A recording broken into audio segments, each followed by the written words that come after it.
अच्छा जनाब, आज हम अपना तीसरा गोल जो आपकी उसका है वो करने लगे हैं। जो स्टेट से मुतल्लिक है आपके को सिलेबस का। इसमें डेफिनेशन है, एसेंशियल एलिमेंट्स हैं, state and government, Islamic concept of state, state and society and state and association. तो अगेन ये हम इन मज़ुल्ला को सरबर साहब की किताब से ही होगा। जो पहला दो कॉन्सेप्ट हैं डेफिनेशन के और एसेंशियल एलिमेंट्स के, ये जर्नल कॉन्सेप्ट है। ये दोनों किताबों में जो आपको ज़्यादा बेहतर लगे आप वहाँ से, जो आपके लिए कन्वीनियंट हो। मैं तो दोनों से का मिक्स ही होगा है। तो वो क्योंकि जर्नल कॉन्सेप्ट है ये, तो दोनों से आप ले सकते हैं। उसके बाद फिर मैं जब दूसरा अगले टॉपिक पे जाता जाऊंगा फिर आपके साथ शेयर करता जाऊंगा। तो अभी हम जो करने लगे हैं वो स्टेट की डेफिनेशन और उसके एसेंशियल एलिमेंट्स को जो है वो डिस्कस करेंगे। अच्छा जी। सबसे पहले कॉन्सेप्ट स्टेट क्या है। सबसे इंपॉर्टेंट चीज़ जो ये है कि वो एक पॉलिटिकली ऑर्गेनाइज्ड कम्युनिटी होती है स्टेट। फिर the ancient Greeks called it polis which means a politically organised city community और city state. The world politics derived from Greek word polis. अब आपको ग्रीक और आगे एक रोमन डेफिनेशन तक मैं आपको दोनों को एक दफ़ा एक्सप्लेन कर दूं। The Romans called the city state civitas, from which several English words as city, citizen, civilisation, civic and civics are derived. ये दोनों चीज़ें जो एक चीज़ की तरफ इसका इशारा करती है वो ये कि उस ज़माने में जो स्टेट का साइज़ था वो छोटा होता था। और स्टेट जो होती थी भाई, वो एक सिटी स्टेट होती थी, शहर की रियासत, शहरी रियासत हुआ करती थी। साइज़ ऑफ द स्टेट अभी जो है वो उस तरह बड़ा नहीं था। एम्पायर्स आ गई हजूर पाक सल्लल्लाहु अलैहि वसल्लम के ज़माने से पहले। एम्पायर आ गए, लेकिन जो पहली मुस्लिम स्टेट थी वो भी एक सिटी स्टेट थी। मदीना की रियासत जो थी वो एक शहरी रियासत थी। फिर ऐसा जब एक्सपैंड हुआ तो आपको मुस्लिम एम्पायर पूरी बिल्ट होगी जो राशिदिया खिलाफत के अंडर थी, और फिर बाद में उमवी के हाथ चली गई, फिर अब्बासियों के हाथ चली गई इस तरह। फिर ऑटमन्स के हाथ चली गई। ठीक है, तो ये इब्तदा जो है वो सिटी स्टेट की, स्टेट की वो सिटी की फॉर्म में है, या मॉड जो हिस्टोरिकली जो है, या जब डेट होना शुरू हुई हिस्ट्री। फिर the term state is used in different sense. For an ordinary man it appears as a sort of policeman writ large. For Hobbes it is a leviathan, a giant whose body is composed of the countless bodies of human being। ठीक है जी। लेविथान जो है ये एक negative interpretation है। लेविथान क्योंकि एक giant है। ये फोकलोर के अंदर, ब्रिटिश फोकलोर के अंदर ये एग्जिस्ट करता है कि ये उसको, ये कुछ लोगों ने इसको नेसेसरी ईवल भी कहा कि ये ईवल है लेकिन ज़रूरी है, इसके बगैर गुजारा नहीं। To the Muslims of middle ages the state was kingly power, क्योंकि हमारा एक्सपीरियंस जो था वो खिलाफत राशिदा का था। और जब अमवी खिलाफत आई तो उनका, क्योंकि वो मलूकियत आ गई इस्लाम के अंदर, तो उसमें एक तब्दीली आ गई, तो वो एक किंगली पावर है। लेकिन क्योंकि अभी हम आगे जब मुस्लिम कॉन्सेप्ट ऑफ स्टेट पढ़ेंगे और इसमें खलीफे की बात आएगी तो इक्वालिटी भी है। बादशाह बराबर नहीं होता लेकिन खलीफा बराबर होता है। To the Marxist it is an instrument of class domination. Instrument भी कह सकते हैं, टूल भी कह सकते हैं, क्योंकि जो मार्क्स है, कार्ल मार्क्स है, उसने हर चीज़ को मटेरियल उसकी जो है ट्रांसलेशन की है, मटेरियल की सेंस में डिफ़ाइन किया है। तो उसने इसको भी मटेरियल सेंस में लिया कि स्टेट, वो कहता है रिलीजन भी हो, ख्वाह वो सोसाइटल नॉर्म्स हों, वैल्यूज़ हों, हर चीज़ जो है वो एज अ टूल है बॉर्जुआ के हाथ में, जिसके ज़रिए वो जो प्रोलिटेरिएट है उसको एक्सप्लॉइट करता है। इसलिए वो स्टेट, जब मार्क्सिस्ट बात करता है स्टेट की भी, तो कहता है ये क्लास डोमिनेशन का एक इंस्ट्रूमेंट है, क्योंकि ये इस्टेब्लिश करता है क्लास डोमिनेंस, सपोर्ट करता है कैपिटलिस्ट को ताकि वो फर्दर एक्सप्लॉइट कर सके प्रोलिटेरियट्स को। ठीक है जी। फिर उसके बाद to the jurist it is a law giving institution. Simple, क्योंकि स्टेट जो है through the means of the government state law देती भी है और लॉ को इम्प्लीमेंट भी करवाती है। ठीक है जी। फिर उसके बाद डेफिनेशन ऑफ स्टेट आ गई। अब मैंने जैसे आपसे एक दिन पहले भी अर्ज़ किया था जब हम डेफिनेशन को कह रहे थे कि हर पर्टिकुलर डेफिनेशन जो होती है वो एक पर्टिकुलर एस्पेक्ट जो है ज़रूर उसको हाईलाइट करती है। हम आगे और भी देखेंगे कि क्योंकि स्टेट की थोड़ी सी उसकी एलिमेंट्स के ऊपर जब बेस करके बनाते हैं डेफिनेशन, तो एक बड़ी कंप्लीट डेफिनेशन भी हमें मिल जाती है। ठीक है जी। पहली जो बर्जीज की है वो कहता है कि it is a particular portion of mankind viewed as an organised unit. ठीक है। अब ये, इससे हमें ये समझ आ गया कि ये जो स्टेट है वो ऑर्गेनाइज होती तो सोसाइटी भी ऑर्गेनाइज है। लेकिन हम जब इसको फर्दर फीचर्स पढ़ेंगे तो आप ये रियलाइज़ करेंगे कि स्टेट जो है वो ज़रा बाय लॉ इन्फोर्समेंट के ज़रिए ऑर्गेनाइज होती है। और उसका वहाँ पे सोसाइटी के अंदर तो आप बाज़ दफ़ा वायलेशन कर लेते हैं और आपको सज़ा उस तरह नहीं होती। लेकिन स्टेट के अंदर अगर आप कोई लॉ की वायलेट करते हैं या उसकी वैल्यूज़ ऑफ द स्टेट को अंडरमाइन करते हैं तो you get punished for it. फिर ब्लेंचली जो है वो कहता है कि the state is the political organised people of a definite territory. मतलब इसमें उन्होंने एक्सप्लेन कर दिया कि एक पर्टिकुलर टेरिटरी के अंदर रहने वाले जो पॉलिटिकली ऑर्गेनाइज होंगे तो वो स्टेट होगा। मतलब स्टेट जो है एक तो वो ऑर्गेनाइज है, दूसरा वो एक टेरिटरी के अंदर है, एक गिवन टेरिटरी के अंदर है, ठीक है जी, मतलब उसका एक रकबा है। It is simply as people organise for law within a definite territory. मतलब organise people organised for law, definite एक टेरिटरी बहुत ऊपर बात हो गई, लेकिन ऑर्गेनाइज्ड फॉर लॉ कि उसका एक लॉ ऑफ द लैंड भी है जो कि उसको डिस्टिंग्विश करता है from the other states. One, two ये कि वो पावर रखती है टू इम्प्लीमेंट एंड डेवलप और क्रिएट इट्स ऑन लॉ। तो ये सॉवरेनिटी की बात भी थोड़ी सी यहाँ पे आ जाती है। फिर आगे एक और कॉल की जो डेफिनेशन है वो कहती है कि state is a whole community of its member regarded as an organised social unit, ठीक है। अब इसके अंदर ये है कि थोड़ी सी आपको जो है सिमिलैरिटी जो है सोसाइटी के अंदर भी यही होता है ना, सोशल होती है कि वो कोई ना कोई आपकी बात आपस में मिलती होती है, आप इकट्ठा होते हैं। तो लेकिन आपको मल्टीपल सोसाइटीज़ में नज़र आती हैं, हमारे यहाँ तो ऐसी भी होती हैं, लेकिन समहाउ रिलीजन की बेस के ऊपर आप उनको कनेक्ट कर लेते हैं। बाज़ दफ़ा आप उनको पॉलिटिकल कुछ सिमुलेशन, तो there are certain reference point होते हैं जिनके ऊपर एक दूसरे से वो सिमुलेट कर रहे होते हैं, मिल रहे होते हैं। फिर state as a territorial society divided into government and subjects claiming within its allotted physical area supremacy over all other institutions। मतलब यहाँ पे बड़ी चीज़ एक्सपांड, एक तो ये टेरिटोरियल सोसाइटी है स्टेट की इस डेफिनेशन में जो लास्ट की डेफिनेशन है। फिर उसके बाद वो कहता है कि गवर्नमेंट है इसकी अपनी होती है। और फिर दूसरा ये कि सब्जेक्ट क्लेमिंग विद, मतलब जो उस टेरिटरी के अंदर जितने भी इंस्टीट्यूशन हैं उनमें सबसे जो सुप्रीम इंस्टीट्यूशन है वो स्टेट का इंस्टीट्यूशन है, और कोई और इंस्टीट्यूशन उसको अंडरमाइन नहीं कर सकता। अगर कोई और इंस्टीट्यूशन उसको अंडरमाइन करेगा तो वहाँ पे स्टेट एग्जिस्ट नहीं करेगी। रेट ऑफ द स्टेट जो है वो डोमिनेट होनी चाहिए, ठीक है। तो आपने इन चार पांच चीज़ें देखी हैं। एक तो ये ऑर्गेनाइज यूनिट होता है, टेरिटरी होल्ड करता है, कि अपना लॉ बनाता है, अपने लॉ एग्जीक्यूट करता है स्टेट। फिर उसके बाद एक ऑर्गेनाइज सोशल यूनिट होता है। फिर ये टेरिटरी होल्ड करता है जिसमें ये सुप्रीम इंस्टीट्यूशन होता है और कोई और इंस्टीट्यूशन इससे ऊपर नहीं होता, ठीक है जी।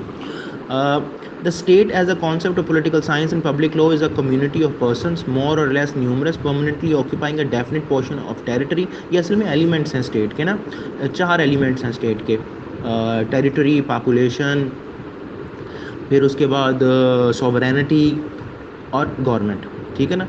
तो ये दो इसमें से टेंजिबल होते हैं और दो इंटेंजिबल, दो को स्पिरिचुअल कहते हैं, दो को फिजिकल कहते हैं, ठीक है जी। इस कम्युनिटी ऑफ पर्सन मोर और less numerous permanently occupying a definite portion of territory. Territory जो है वो आपकी फिजिकल कह लीजिए, और टेंजिबल है एलिमेंट। उसी तरह गवर्नमेंट भी पॉपुलेशन है वो भी टेंजिबल है। गवर्नमेंट है वो थोड़ी सी इंटेंजिबल, आपको नज़र नहीं आती ना, अभी उसको छू के कर नहीं सकते। और उसके अलावा दूसरी जो सॉवरेनिटी का है, ठीक है, ये दो चीज़ें इस तरह डिवाइड करते हैं। इंडिपेंडेंट ऑफ एक्सटर्नल कंट्रोल, ठीक है जी, अपनी सॉवरेनिटी मेंटेन कर रहा हो। Possessing organise government to which the great body of inhabitants under habitual obedience. Habitual obedience यही है कि जी इंटरनल एंड एक्सटर्नल सॉवरेनिटी भी, सॉवरेनिटी को यहाँ सिंपल वर्ड्स में अगर मैं एक्सप्लेन करूँ, क्योंकि आगे हम उसको इन डिटेल थोड़ा सा पढ़ भी लेंगे, लेकिन it's is the supreme power of the state. अगर ये स्टेट के पास सॉवरेनिटी नहीं है तो स्टेट एग्जिस्ट नहीं कर सकती। So we can say that the state is a community of people occupying a definite territory, मतलब population आ गया, territory आ गया और country, living under an organized government, government तीसरा element आ गया, which is supreme over all persons and association within its territory and independent of all foreign control और power। मतलब sovereignty का concept भी आ गया। सॉवरेनिटी दो लेवल पे होती है, इंटरनल और एक्सटर्नल लेवल पे। तो ये जो आखिरी चीज़ थी, the state is a community of people occupying a definite territory और country living under an organised government which is supreme over all persons and associations within its territory and independent of all foreign control और power. तो ये जो है ये इसकी एक composite definition है स्टेट की। अब हम पढ़ते हैं कि what are the elements of the state. There are four elements of the state: population, land और टेरिटरी, गवर्नमेंट और सॉवरेनिटी। जो पहले दो हैं आप उनको टेंजिबल एलिमेंट्स भी कह सकते हैं और फिजिकल एलिमेंट्स भी कह सकते हैं, और जो दूसरे दो आखिरी दो हैं, तीसरे और चौथे, आप उनको इंटेंजिबल एलिमेंट्स भी कह सकते हैं और साथ में स्पिरिचुअल एलिमेंट्स भी कह सकते हैं ऑफ स्टेट। सबसे पहले हम पॉपुलेशन को पढ़ते हैं। Man is by nature a social being and can't live in isolation. Simple, हमने भी इसको रिपीटेड टाइम एंड अगेन कि हम इंटरडिपेंडेंट हैं अपनी ज़रूरियात को पूरा करने के लिए। The state is an association of man living together. We can't conceive of a state without a population. The population of the state consists of different kinds of inhabitants, citizens who enjoy all rights and perform all duties national, all national duties, who enjoy some rights, and aliens who are given only civil rights और property. ठीक है जी। अब मतलब मुख्तलिफ किस्म के होते हैं, इट डिपेंड्स। बाज़ होते हैं फर्स्ट डिग्री, जिस तरह हम लोग हैं अपनी स्टेट के अंदर, हमारे पास हर किस्म के राइट्स हैं, हम इक्वल हैं यहाँ पे। कुछ लोग जो हैं उनको सिर्फ वहाँ पे प्रॉपर्टी खरीदने की आदत होती है, लेकिन उनके पास उस स्टेट की सिटीजनशिप नहीं होती। जो एलियंस का कॉन्सेप्ट है, वो लोग होते हैं जो उनको स्टेट रिकग्नाइज नहीं करती एज देयर ऑन मेंबर, या वो इलीगली उस स्टेट के अंदर आए होते हैं, तो उसको लिए टर्म एलियन इस्तेमाल होती है।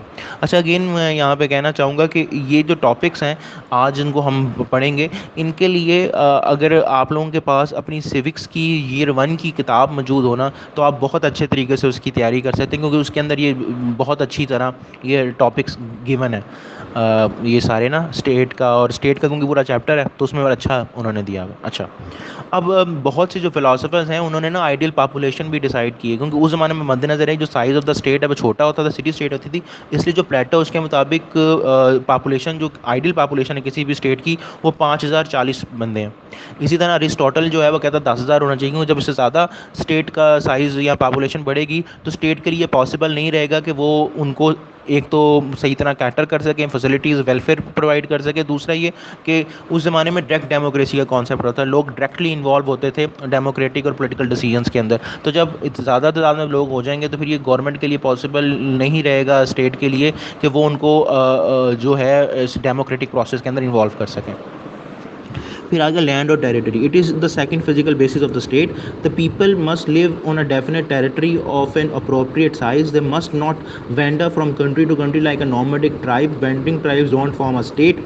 When a people live together on a particular territory, they develop community of interest and patriotism, which are necessary element of the statehood. ठीक है, बड़ा ज़रूरी है। अगर आपका एरिया और है ही नहीं कोई, आप वो क्या नाम है, अमीबा वाला हिसाब है कि कोई आपकी फ़िज़िकल शेप ही नहीं है, तो फिर आप एग्जिस्ट करना भी आपका मुश्किल हो जाता है। क्योंकि देखो, विद इन जो जो नेचुरल इंडाउमेंट्स आपके एरिया के अंदर आएंगी, आप वो आपका हक होंगी। ऐसी स्टेट्स काम करती हैं ना, आप देखते हो कि रोज़ पाकिस्तान ने मछेरे पकड़े होते हैं इंडिया के। वो क्यों पकड़े होते हैं? क्योंकि वो पाकिस्तानी वाटर्स के अंदर आके फ़िशिंग कर रहे होते हैं। तो इस वजह से, क्योंकि वो जो इंडाउमेंट है, वो जो फिशरी है, जो हमारे इकोनॉमिक जोन स्पेशल जो हमारा वाटर वाला है, कोस्टल एरिया, उसमें पाए जाते हैं, तो उस पर पाकिस्तान का हक है। इंडिया के पास अपनी कोस्टल एरिया है जहाँ पे वो अपनी फ़िशिंग कर सकते हैं। तो ये इंटरनेशनल रूल्स हैं। तो लैंड और अगर नहीं होगा तो आपका डिमार्केटेड ही नहीं होगा, आपको पता नहीं कौन सा आपका एरिया, कौन सा इंडिया का, तो फिर नेचुरली हर कोई लड़ाई चलती रहेगी। तो लैंड जो है वो डिमार्केटेड और एक बड़ा फिक्स्ड किस्म का होना चाहिए। हाँ, उस पर ऊपर नीचे तो आपको पता होती रहती है, कब्ज़ा हो गया, लेकिन आप अपना इस्टेब्लिश करते हैं उसको ना, अपनी अमलदारी को, रिट को, क्योंकि जो पर्टिकुलर टेरिटरी होती है उसके अंदर आपका बनाया कानून चलता है और आप ही उसे इम्प्लीमेंट करवाते हैं। फिर तीसरा आ गया गवर्नमेंट। जो विल ऑफ द स्टेट है वो इसके थ्रू रिप्रेजेंट होती है। The people living permanently on a definite territory don't form a state without a government to which they render habitual obedience. ठीक है जी। हैप्चुअल ओबीडियंस बना दी कि ओबीडियंस होती है अतात, आदि होते हैं आप इतात करने के उनके। मतलब ये नहीं कि आपने अतात कर ली तो आपके बच्चों ने ना की, अगर नहीं करेंगे तो स्टेट फिर आपको फेंटा लगाएगा। The state is nothing if there is no government make it real. ठीक है जी। स्टेट होगी नहीं, क्योंकि स्टेट के जो एक्शंस हैं, जो उसके लॉज हैं, वो किसके ज़रिए? गवर्नमेंट के ज़रिए ना। गवर्नमेंट जो है वो 3 लेवल्स पे काम करती है, लेजिस्लेचर होता है, एग्जेक्टिव होता है और जुडिशरी होता है। इन तीनों चीज़ों का मुरकब है गवर्नमेंट। तो अगर गवर्नमेंट नहीं होगी तो वो कैसे एग्जीक्यूट करेगी, लॉ बनाएगी, ख़त्म उनको उसके बुनियाद पर सज़ा देगी? तो फिर स्टेट अपनी जो विल है वो मैनिफेस्ट नहीं करेगी। ठीक है। डिप्लोमेसी भी इसी तरह कह लीजिए, गवर्नमेंट जो है एक्सटर्नली स्टेट को रिप्रेजेंट भी करती है। तो आगे पढ़ेंगे कि इन दोनों में फ़र्क क्या होता है। फिर a people without a government is a mere assemblage of human beings and not a political organisation. ठीक है, क्योंकि गवर्नमेंट जो है वो एक पोलिटिकल एक्टिविटी का नाम है, वो एक पोलिटिकल प्रोसेस के बाद फॉर्म होती है। इसमें लोग अपनी विल ऑफ जो है उसको शो करते हैं। ठीक है। तो अगर वो नहीं होगी, कोई गवर्नमेंट नहीं है, तो फिर तो ये वो सोसाइटी वाली बात है ना, सीधे सीधी। गवर्नमेंट इज़ द मशीनरी और agency through which the will of the state is formulated और एक्सप्रेस, ये बात हो गई। The state plans and act through the government, it is government that administrate the state, keeps law and order, formulate the policies on the state and organises the people. ठीक है जी। फिर उसके बाद आ गया चौथा पॉइंट, वो है sovereignty. Sovereignty means the supreme, original, and unlimited power exercised over all persons and associations within the boundaries of the state, independent of every outside power, it is the soul of the state. क्योंकि अगर आपके पास sovereignty नहीं है, आपकी state sovereignty lack करती है और वो अपने कोई कानून नहीं बना सकती हैं, जो कानून वो बनाती है वो उसके ऊपर एक और जो है वो उसको इम्प्लीमेंट नहीं करवा सकती या उनको एग्जीक्यूट नहीं कर सकती, तो फिर स्टेट एग्जिस्ट नहीं करती। या अगर वो डिसाइड करती है कि जी ठीक है, वो एक पर्टिकुलर, अगर ईरान सॉरी यमन और सऊदीया की लड़ाई हो रही है और वो डिसाइड करती है कि उसने किसी का साइड नहीं देनी, लेकिन सऊदी अरब उसे कोर्स करके यमन की जंग में ले जाता है, तो फिर हमारी एक्सटर्नल सॉवरेनिटी कहाँ रहेगी। लेकिन अगेन ये एक बड़ा ही एब्स्ट्रैक्ट किस्म का आइडिया है, क्योंकि सॉवरेनिटी आज के ज़माने में उस तरह पॉसिबल नहीं रही। जब से आप इंटरनेशनल एजेंसी यूएनओ का मेंबर बन गए या आप दूसरी किसी वर्ल्ड ऑर्गेनाइजेशन का मेंबर बनते हैं, तो आप उनके चार्टर पर साइन करते हैं। उनके आप चार्टर पर साइन करते हैं तो आप सर्टन जो कह लीजिए अपने राइट्स हैं वो सरेंडर करते हैं। फॉर एग्जांपल आप जो यूके ने ईयू को छोड़ा है, उसकी बुनियादी वजह यह है कि वो खुश नहीं थे कि उनको जो कॉम्प्रोमाइज़ करने पड़ रहे थे ईयू को ज्वाइन करने के बाद अपनी गवर्नमेंट के अंदर, जो टैक्स लॉज, इमिग्रेशन लॉज वगैरह, उनको ईयू को दिमाग में रखते हुए बनाना पड़ा था। तो इस वजह से जब आपकी सॉवरेनिटी जो है ये बहुत इंटरनल एंड एक्सटर्नल होती है। इंटरनल लेवल मुराद कि आप अपने कानून बनाते हैं, उन पर अमल दरामद करते हैं। एक्सटर्नल लेवल पर मुराद ये कि कोई और गवर्नमेंट आपको कोर्स नहीं कर सकती, आप जिसके साथ डिप्लोमेटिक रिलेशनशिप रखना चाहें, जिसके साथ ना रखना चाहें, ये आपको आज़ादी होनी चाहिए। लेकिन अगेन जिस तरह पहले अर्ज़ किया, आप देखते हैं एक और दुनिया में बड़ी बड़ी सुपर पावर्स भी जो हैं उनको कॉम्प्रोमाइज़ करने पड़ जाते हैं, क्योंकि स्टेट क्राफ्ट है ही ऐसी चीज़। तो अभी हमने इस वॉइस नोट के अंदर स्टेट को डिफ़ाइन किया, उसकी हमने 5-6 डेफिनेशंस पढ़ी और साथ में हमने एलिमेंट्स ऑफ द स्टेट को डिस्कस किया।